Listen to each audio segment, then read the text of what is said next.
ایک بادشاہ تھا جس کی 7 بیٹیاں تھیں۔ ایک دن بادشاہ بہت خوش تھا، اپنی 7 بیٹیوں سے سوال کرتا ہے کہ اگر مجھے جواب اچھا لگا تو تمہیں تمہارا من چاہا انعام دوں گا۔ سب ایک قطار میں کھڑی ہو جاؤ اور مجھے بتاؤ کہ تم کس کا دیا کھاتی ہو اور کس کا دیا پہنتی ہو۔ 7 میں سے 6 بیٹیاں بولی کہ اے ابا حضور، ہم آپ کا دیا کھاتی ہیں اور آپ کا دیا پہنتی ہیں۔ یہ سن کر بادشاہ بہت خوش ہوا اور ان بیٹیوں کو ان کی من پسند چیزیں دے دی۔ جب سب سے چھوٹی بیٹی کی باری آئی تو چھوٹی بیٹی بولی کہ اے ابا، اللہ کا دیا کھاتی ہوں اور اللہ کا دیا پہنتی ہوں اور یہی میرا نصیب ہے جو اللہ پاک مجھے عطا کرتا ہے۔ بادشاہ یہ سنتے ہی غضبناک ہو گیا اور کہنے لگا، اے کمبخت، تم نے میری ناشکری کی، تجھے اس کی سزا ضرور ملے گی۔ شہزادی نے کہا، جو حکم ابا حضور۔ بادشاہ کو یہ سن کر غصہ تو اتنا آیا کہ وہ اپنی بیٹی کو پھانسی کا حکم دے دے، لیکن بادشاہ نے سپاہیوں کو حکم دیا کہ جاؤ اور شہزادی کو جنگل میں چھوڑ آؤ، میں بھی تو دیکھوں کہ یہ میرے بغیر کیسے اللہ کا دیا ہوا کھاتی ہے اور اپنے نصیب کا پہنتی ہے۔ شہزادی سے تمام گہنے اور کپڑے لے لیے گئے اور بغیر کسی سامان کے جنگل میں تنہا چھوڑ دیا گیا، لیکن شہزادی مطمئن تھی، اس کا توکل اللہ پر تھا۔ وہ یہ سمجھتی تھی کہ جو اللہ پاک نے رزق اس کے نصیب میں لکھی ہے وہ اس کو ضرور ملے گی۔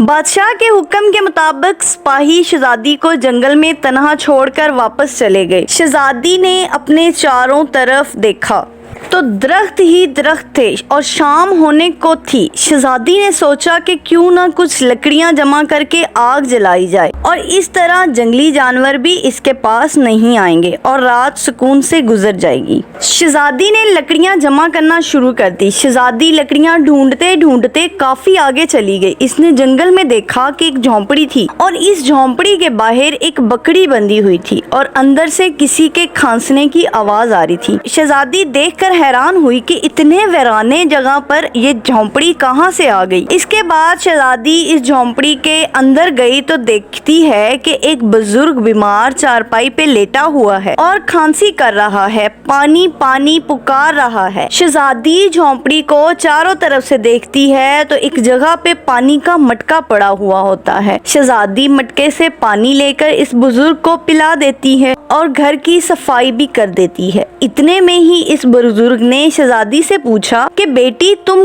کون ہو اور اتنے بڑے جنگل میں تم اکیلی تنہا یہاں کیا کر رہی ہو؟ شہزادی بزرگ کے پوچھنے پہ بزرگ کو سارا معاملہ بتا دیتی ہے۔ جب صبح ہوئی تو بزرگ شہزادی کو کہنے لگا، میں شہر میں کام کرتا ہوں اور کام کرنے کے لیے جا رہا ہوں، 7-8 دن بعد واپس آؤں گا، تم یہیں جھونپڑی میں رہو۔ جھونپڑی میں کھانے کا تمام سامان موجود ہے اور کہنے لگا کہ ساتھ میں ندیاں بہ رہی ہے، تم وہاں گھڑا لے کر جانا اور پانی بھر لینا اور سامنے بکری بھی بندھی ہے، اس کا دودھ نکال کر پی لیا کرنا۔ یہ کہہ کر وہ وہاں سے چلا جاتا ہے۔ جب رات ہوتی ہے تو شہزادی بکری کا دودھ نکالتی ہے، آدھا اپنے لیے رکھتی ہے اور آدھا کسی برتن میں ڈال کر جھونپڑی کے باہر رکھ دیتی ہے، اس سوچ پہ کہ اگر کوئی جانور یا پرندہ بھوکا پیاسا ہوگا تو وہ دودھ بھی پی لے گا، اور خود سو جاتی ہے۔ صبح شہزادی جب اٹھتی ہے تو جھونپڑی کا دروازہ کھول کے دیکھتی ہے تو برتن خالی ہوتا ہے اور برتن کے پاس ایک لال پڑا ہوتا ہے جو دیکھنے میں بہت ہی قیمتی ظاہر ہو رہا ہوتا ہے، اور پیالے کے پاس سانپ کے نشان بھی ہوتے ہیں۔ تب شہزادی کو یاد آتا ہے کہ بچپن میں اس نے سنا تھا کہ جب کوئی سانپ خوش ہوتا ہے تو وہ ایک لال اگل دیتا ہے جس کی قیمت ہیروں سے بھی زیادہ ہوتی ہے۔ شہزادی یہ دیکھ کر حیران ہوتی ہے اور دل میں سوچتی ہے کہ شاید سانپ بھوکا تھا اور پیاسا بھی تھا اور دودھ پی کر خوش ہو گیا اور خوشی میں وہ لال اگل گیا۔ اور پھر جب شام ہوتی ہے تو شہزادی دوبارہ برتن میں دودھ ڈال کر جھونپڑی کے پاس رکھ دیتی ہے اور خود سو جاتی ہے۔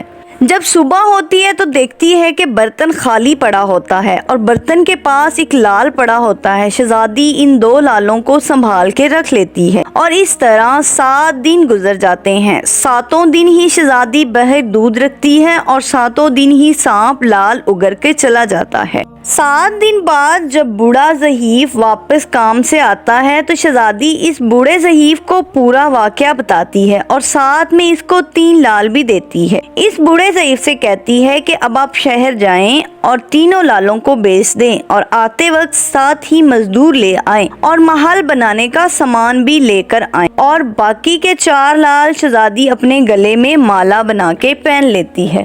اور دیکھتے ہی دیکھتے کچھ ہی مہینوں میں جنگل میں ایک بہت بڑا عالیشان محل تیار ہو جاتا ہے، جس میں وہ بوڑھا، ضعیف اور شہزادی رہنے لگتے ہیں۔ ایسا محل کہ جس میں ہر سہولت، نوکر چاکر اور دنیا کی ہر نعمت موجود ہوتی ہے۔ شہزادی جنگل میں لکڑی کی فیکٹری بنا دیتی ہے، جس میں غریبوں کی دہاڑی چلتی رہتی ہے اور روزی روٹی کما لیتے ہیں، اور شہزادی کا بھی کاروبار چلنے لگتا ہے۔ دیکھتے ہی دیکھتے وہ جنگل شہر نما بن جاتا ہے اور دور دور تک اس بات کا چرچا ہو جاتا ہے۔ یہ بات شہزادی کے والد بادشاہ تک پہنچ جاتی ہے۔ بادشاہ یہ سوچتا ہے کہ دیکھو تو صحیح کہ یہ کون سی ملک کی شہزادی ہے جس نے اتنی جلدی میں ہی یہ سب کر ڈالا۔ بادشاہ اپنے سپاہیوں کے ہاتھ شہزادی کو پیغام بھجواتا ہے کہ فلاں ملک کا بادشاہ آپ سے ملنا چاہتا ہے۔ شہزادی سپاہیوں کو حکم دیتی ہے، ہم ان کی دعوت ایک ہی شرط میں قبول کریں گے، اگر وہ اپنی تمام بیٹیوں کے ساتھ ہمارے محل تشریف لائیں گے۔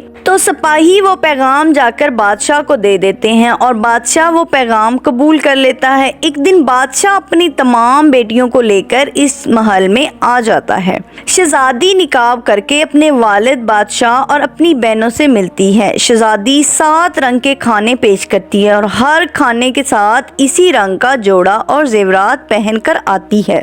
محل کی شان و شوکت دیکھ کر اور شہزادی کا انداز دیکھ کر بادشاہ کو بہت حیران کرتا ہے۔ آخرکار بادشاہ کہہ دیتا ہے کہ تم میری بیٹیوں کی جگہ پہ ہو اور میں تمہارے اصرار پر اپنی تمام بیٹیوں کو لے کر آیا ہوں، پھر ہم سے یہ پردہ کیسا؟ اس بات پہ شہزادی کہتی ہے کہ ٹھیک ہے، میں تیار ہو کر آتی ہوں۔ اس بات پہ اس کی دوسری بہنیں آپس میں کہنے لگتی ہیں کہ کتنے مہنگے کپڑے پہنے ہوئے ہیں، اتنے زیور پہنے ہوئے اور کتنا تیار ہو کر آئے گی۔ اتنے میں ہی بادشاہ سلامت دیکھتے ہیں ایک سادہ سے کپڑوں میں ایک لڑکی آ رہی ہے۔ بادشاہ غور کرتے ہیں تو انہیں پتہ چل جاتا ہے کہ یہ تو میری ہی بیٹی ہے۔ میں تو سوچ رہا تھا کہ اس کو جنگلی جانور کھا گئے ہوں گے۔ جب مجھے اس کی فکر ہوئی تھی تو میں نے اپنے سپاہیوں کو جنگل میں بھیجا تھا۔ سپاہیوں نے بتایا کہ وہاں تو شہزادی کا کوئی اتا پتہ ہی نہیں۔ بادشاہ کو معلوم ہی نہیں تھا کہ اس کو اس کی بیٹی اس طرح مل جائے گی۔ بادشاہ اپنی بیٹی کو دیکھ کر بہت خوش ہوتا ہے اور اپنی بیٹی سے کہتا ہے کہ تم اپنی شہزادی کو بلا کر لے آؤ، میں تمہیں شہزادی سے آزاد کروا لوں گا، اور اگر تمہاری آزادی کے لیے سلطنت بھی مانگے گی تو میں اسے دے دوں گا۔ یہ سن کر وہ شہزادی کہنے لگی، نہیں ابا حضور، میں ہی وہ شہزادی ہوں۔ بادشاہ یہ سن کر بہت حیران ہوا اور کہنے لگا کہ بیٹا تم یہ اتنی بڑی شہزادی کیسے بن گئی، اور بیٹا یہ اتنا بڑا عالیشان محل، یہ نوکر چاکر، یہ فیکٹری، یہ سب تمہارے پاس کیسے؟